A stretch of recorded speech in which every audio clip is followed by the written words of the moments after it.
দলের অন্দরের কথা বাইরে নয়, গোষ্ঠীদ্বন্দ্ব রুখতে সেন্সরশিপ চালু তৃণমূলে। সম্ভাবনা মুখপাত্র বদলের, অভিষেককে পাশে নিয়ে সংঘবদ্ধ লড়াইয়ের বার্তা মমতার। বিচারপতি গঙ্গোপাধ্যায় ও বিচারপতি সিনহার পর্যবেক্ষণে আপত্তি। সুপ্রিম কোর্টের দ্বারস্থ অভিষেক বন্দ্যোপাধ্যায়, হস্তক্ষেপ করুন প্রধান বিচারপতি আরজি নেতার। লোকসভায় ফায়দা নিতেই রাম মন্দির উদ্বোধন, আরএসএস বিজেপির অভিযোগে আমন্ত্রণ ফেরালো কংগ্রেস। যাচ্ছেন না সোনিয়া খাড়গে, ঘোষণা হাত শিবিরের। বাংলায় তৃণমূলের সঙ্গেই জোট, কংগ্রেসের 6টি আসনে সমঝোতার প্রস্তাব পাঠালেন সোনিয়া গান্ধী। অধীরদের এখনই আক্রমণ নয়, দলীয় বৈঠকে বার্তা মমতার। গান স্যালিউটে উস্তাদ রশিদ খানকে বিদায়, কলকাতার শিল্পীকে শেষ শ্রদ্ধা জানালেন মুখ্যমন্ত্রী ও সঙ্গীত মহলের বিশিষ্টরা। উত্তরপ্রদেশেই শেষকৃত্য হবে শিল্পীর।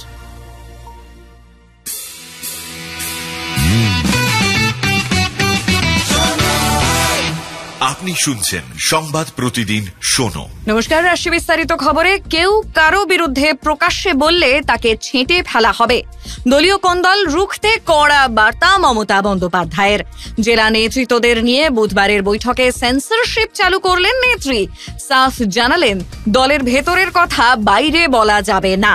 কোনো ব্যক্তিগত আক্রমণ সোশ্যাল মিডিয়ায় করা যাবে না। কোনো ঝগড়াঝাঁটি বরদাস্ত করা হবে না। দল যাকে বলতে বলবে একমাত্র তিনিই সংবাদ মাধ্যমের সামনে মুখ খুলবেন। লোকসভা নির্বাচনের আগে ফের সংঘবদ্ধ লড়াইয়ের বার্তা দিলেন মমতা। তৃণমূল সূত্রে জানা যাচ্ছে, লোকসভার আগেই দলের মুখপাত্র বদল করা হতে পারে। এখন মোট 21 জন মুখপাত্র রয়েছেন ঘাসফুল শিবিরে। তবে লোকসভার আগে একাধিক নতুন মুখ আনা হতে পারে। মুখপাত্র বাছাইয়ের কাজটি করবেন সুব্রত বক্সী এবং অভিষেক বন্দ্যোপাধ্যায়। এদিকে তৃণমূলের অন্দরে নবীন প্রবীণ দ্বন্দ্ব নিয়ে বেশ কিছুদিন ধরেই গুঞ্জন। কিন্তু তার মধ্যেই এদিন কালীঘাটে তৃণমূলের জেলা নেতৃত্বের সঙ্গে বৈঠকে মমতা বন্দ্যোপাধ্যায়ের পাশাপাশি যোগ দিলেন অভিষেক বন্দ্যোপাধ্যায়ও। নেত্রীর কথায় জেলা নেতাদের সামনে নবজোয়ার যাত্রার অভিজ্ঞতাও তুলে ধরলেন তিনি। তার নির্দেশ, 100 দিনের কাজের টাকা নিয়ে কেন্দ্রীয় বঞ্চনা সহ নানা ইস্যুতে আন্দোলন আরও জোরদার করতে হবে। বৈঠক শেষে অভিষেক স্পষ্ট করে দিয়েছেন, নেত্রী যা নির্দেশ দেবেন সেটাকে শিরোধার্য মেনেই আগামী দিনে কাজ করবেন তিনি। বিচারপতি অভিজিৎ গঙ্গোপাধ্যায় এবং বিচারপতি অমৃতা সিনহার বিরুদ্ধে সুপ্রিম কোর্টের দ্বারস্থ হলেন অভিষেক বন্দ্যোপাধ্যায়। বিচারপতি গঙ্গোপাধ্যায়ের বিরুদ্ধে হস্তক্ষেপ করুন কলকাতা হাইকোর্টের প্রধান বিচারপতি, এমনটাই দাবি অভিষেকের। তাঁর বক্তব্য, বিচারাধীন বিষয় নিয়ে বারবার এজলাসের বাইরে মন্তব্য করেছেন বিচারপতি গঙ্গোপাধ্যায়। এ বিষয় থেকে বিরত থাকতে তাঁকে সুপ্রিম নির্দেশ দেওয়া হোক। ইতিপূর্বে বিচারপতি গঙ্গোপাধ্যায়ের অপসারণ চেয়ে শীর্ষ আদালতে গিয়েছিলেন তৃণমূল ছাত্র সংগঠনের নেতা সুদীপ রাহা। এবার বিচারপতির বিরুদ্ধে শীর্ষ আদালতে গেলেন খোদ দলের সর্বভারতীয় সাধারণ সম্পাদক। পাশাপাশি বিচারপতি অমৃতা সিনহার বেঞ্চ থেকে মামলা সরানোর আর্জি নিয়েও শীর্ষ আদালতের দ্বারস্থ হয়েছেন তৃণমূল সাংসদ। কলকাতা হাইকোর্টের প্রধান বিচারপতিকে বিশেষ বেঞ্চ গঠনের নির্দেশ দেওয়া হোক, যেখানে অমৃতা সিনহার বেঞ্চ থেকে সরিয়ে আনা মামলার শুনানি করা হবে। সুপ্রিম কোর্টে এমনই আর্জি জানালেন অভিষেক বন্দ্যোপাধ্যায়। রাম মন্দির উদ্বোধনে যাওয়ার আমন্ত্রণ ফেরালো কংগ্রেস। 22শে জানুয়ারির অনুষ্ঠানে অযোধ্যায় যাচ্ছেন না সোনিয়া গান্ধী, কংগ্রেস সভাপতি মল্লিকার্জুন খাড়গে এবং লোকসভার বিরোধী দলনেতা অধীর রঞ্জন চৌধুরী। বিবৃতি দিয়ে শীর্ষ নেতৃত্বের সিদ্ধান্ত ঘোষণা করল হাত শিবির। জানানো হয়েছে, রাম মন্দির সংক্রান্ত সুপ্রিম কোর্টের রায় এবং ভগবান রামের প্রতি দেশবাসীর ভক্তিকে সম্মান করে দল। কিন্তু বিজেপি আর আরএসএস দীর্ঘদিন ধরেই রাম মন্দিরের প্রতিষ্ঠাকে নিজেদের রাজনৈতিক এজেন্ডা হিসেবে তুলে ধরেছে। মন্দির উদ্বোধন আসলে আরএসএস আর বিজেপির দলীয় কর্মসূচি। আগামী লোকসভা নির্বাচনে ফায়দা তোলার জন্যই তাকে ব্যবহার করা হচ্ছে।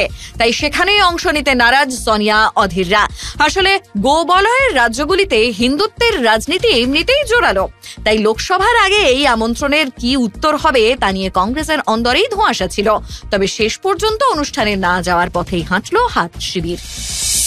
বাংলায় তৃণমূলের সঙ্গে জোট বেঁধেই লোকসভায় লড়তে চায় কংগ্রেস। জোট প্রস্তাবে অনুমোদন দিয়ে তৃণমূল নেত্রী মমতা বন্দ্যোপাধ্যায়ের কাছে 6টি আসনে সমঝোতার প্রস্তাব পাঠালেন কংগ্রেস নেত্রী সোনিয়া গান্ধী। জানা যাচ্ছে 6 আসনের এই তালিকায় রয়েছে বহরমপুর, মালদহ দক্ষিণ সহ মুর্শিদাবাদ, দার্জিলিং, রায়গঞ্জ ও পুরুলিয়ার নাম। 13 জানুয়ারি প্রদেশ কংগ্রেস নেতৃত্বের সঙ্গে বঙ্গের জোট ভবিষ্যৎ নিয়ে বৈঠক করতে কলকাতায় আসছেন রাজ্যের কংগ্রেস পর্যবেক্ষক GM মীর। বড় বেশি বদল না হলে 20 তারিখের মধ্যে রাজ্যে তৃণমূলের সঙ্গে চূড়ান্ত আসন রফা সেরে ফেলতে উৎসুক কংগ্রেস। এদিকে এদিন কালীঘাটে দলীয় বৈঠকে মমতা বন্দ্যোপাধ্যায়ও কংগ্রেস নিয়ে সুর নরম করার ইঙ্গিত দিয়েছেন। দলের জেলা নেতাদের প্রতি নেত্রীর নির্দেশ, এখনই কংগ্রেসকে আক্রমণ নয়, কংগ্রেসের সঙ্গে আসন সমঝোতার রাস্তা এখনো খোলা রয়েছে, ইন্ডিয়া জোটেই থাকবে তৃণমূল। অন্যদিকে হাই ভোল্টেজ দর কষাকষি শেষে মহারাষ্ট্রেও চূড়ান্ত ইন্ডিয়ার আসন রফা। 48 আসন বিশিষ্ট মহারাষ্ট্রে কোন দল কটি আসনে প্রার্থী দেবে তা নিয়ে কংগ্রেস, শিবসেনা, এনসিপি ইতিবাচক অবস্থানে পৌঁছেছে জানা যাচ্ছে এমনটাই। শোনা যাচ্ছে 20টি করে আসনে প্রতিদ্বন্দ্বী করতে পারবে কংগ্রেস এবং শিবসেনার উদ্ধব শিবির। 6টি আসনে প্রার্থী দেবে শরদ পাওয়ারের এনসিপি। 2টি আসন দিয়ে জোটে টানা হচ্ছে বঞ্চিত বহুজন আগাড়িকেও। আসি পরের খবরে। গান স্যালিউটে উস্তাদ রশিদ খানকে শেষ বিদায় জানালো কলকাতা। বুধবার রবীন্দ্র সদনে শিল্পীকে শেষ শ্রদ্ধা জানাতে এসে চোখের জলে ভাসলেন অনুরাগীরা। উপস্থিত ছিলেন মুখ্যমন্ত্রী মমতা বন্দ্যোপাধ্যায় ও সঙ্গীত মহলের বিশিষ্টরা। ক্যান্সারের সঙ্গে বহুদিন ধরে লড়ছিলেন শিল্পী, তার মধ্যেই স্ট্রোক।